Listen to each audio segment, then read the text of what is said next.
What is up, my bodyweight warriors, and welcome back to the final episode of the Can't Squat series. We've looked at ankles, we've looked at hips, and today we're going to be taking a look at shoulders, in particular thoracic extension and how that impacts the squat and how you can go about fixing it. I highly recommend you start out by checking out the ankles video and the hip video because most of the issues will be resolved there. However, you're still having a little bit of difficulty, then perhaps you need to work on some thoracic extension, especially if you want to get into some back squatting and some other weighted work. If we don't have adequate thoracic extension, then it's going to show up downstream in the lumbar spine, and then that is going to have to compensate for our lack of movement in the thoracic. So this can throw off our squat for whether we're doing weighted back squats, whether we want to do some just relaxed squats or things like squat rotations. And it's just an important range of motion to have if we ever want to do anything overhead, like handstands, overhead press, etc.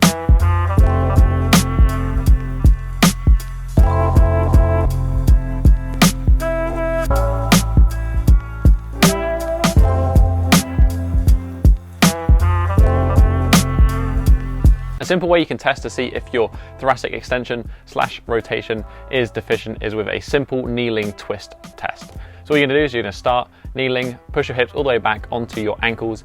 You're going to place one hand down to support, you're going to place your other hand on your head, and then you're just going to twist as far around as you can. Try to pivot with your hips remaining in the same place. Be careful that you don't just shunt your hips over to the side to compensate, and make sure you can open up more. And what we're looking for here is to be able to rotate at least 50 degrees in rotation, but more is probably ideal. If we can do this and we can kind of tick that off, then we probably don't need to worry so much about thoracic extension. However, a lot of the times with this, more is better, especially if you want to do some handstand or bodyweight training where you need that range of motion. The first drill we're going to do is just a very simple thoracic extension mobilization with a foam roller, or if you're feeling particularly brave, you can use a peanut.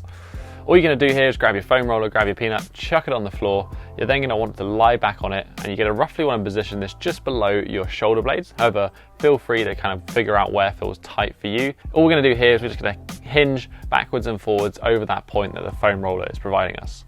You can do this by bear hugging yourself if that feels comfortable, or if you feel like your neck is straining a little bit and it needs some support, you can place your hands behind your neck and hinge that way. Kind of go with whatever feels comfortable for you. A couple of things to watch out for is just to make sure that you don't overextend through that lower back and compensate for not extending through your thoracic. So what we want to do here is make sure our core is lightly braced, just so that we can maintain a relatively neutral lower back and focus on that movement coming from the thoracic. In terms of tempo and kind of how fast you should be doing this, I like to do it on the breath. Nice relaxed exhale as you drop down into extension, and a nice deep inhale expanding the ribcage as you come back out of it. We're going to perform that for about 5 to 6 breaths in total, and to be honest, one set will be enough for this one. Next, we move on to a stretch, and we're going to throw a little bit of PNF in there again, just because why not? Here I'm going to go for something called the butcher's block. If you're familiar with this channel, then you'd recognize this drill before, but it's a fantastic both thoracic spine mobilizer and also stretch for the lats and triceps. You're just going to need a stick here and then basically a block to place your elbows on.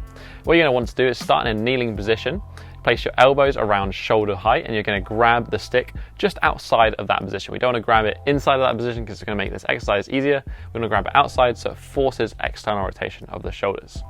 From here, all we're going to do is drop our hips back, so we're actually kind of in a squat position with our hips, and we're just going to bring our shoulders into a point of stretch. We're going to try and think here about pushing the chest through our shoulders and really opening up that T-spine. Just like the foam roller, we want to be careful we don't compensate in our lower back and start extending loads there. So again, we want to just make sure we have a nice lightly tense core, so we're maintaining a neutral lower back and forcing that thoracic spine to open up. When we're in this position, we can simply hold it for time, 30, 60 seconds is fine, or we can perform some PNF. And for this PNF, what we're going to do is we're just going to drive those elbows into the surface that we're resting on. Hold that for 5 seconds, breathe out, relax, try to go deeper, and then hold that again for 5 seconds, and then you're just going to go back and forth repeating for that for about 5 repetitions. So for this one, you would hold for about 50 seconds in total. In terms of sets for this one, if it feels particularly tight, 2 to 3 sets is probably about right.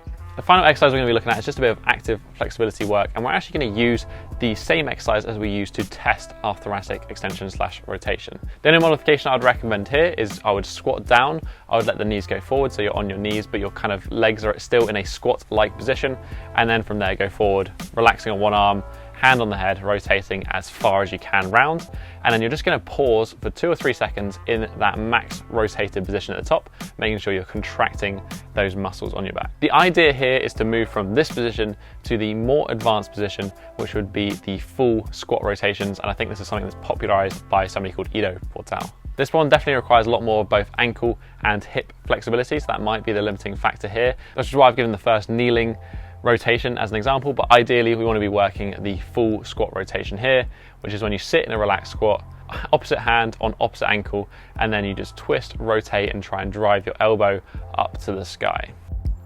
First level of this would just be rotating around as far as you can with your elbow. The second level of this is once you can get to around vertical, you then can begin to extend the arm. For this exercise, I want to perform about 10 repetitions per side of those rotations with a 2 or 3 second pause on each rep in that top position. Again, if you're really tight here, if you need some work, we can perform this 2, 3, maybe even 4 sets. Might be something that you want to do.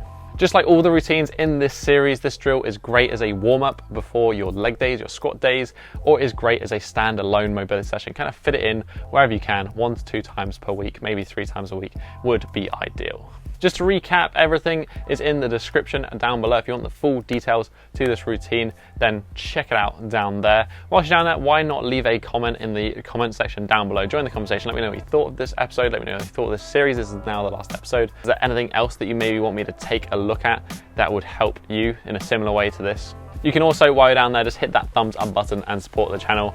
And then finally, right next to it is that subscribe button, which you can hit just so you make sure you don't miss out on any more future mobility videos.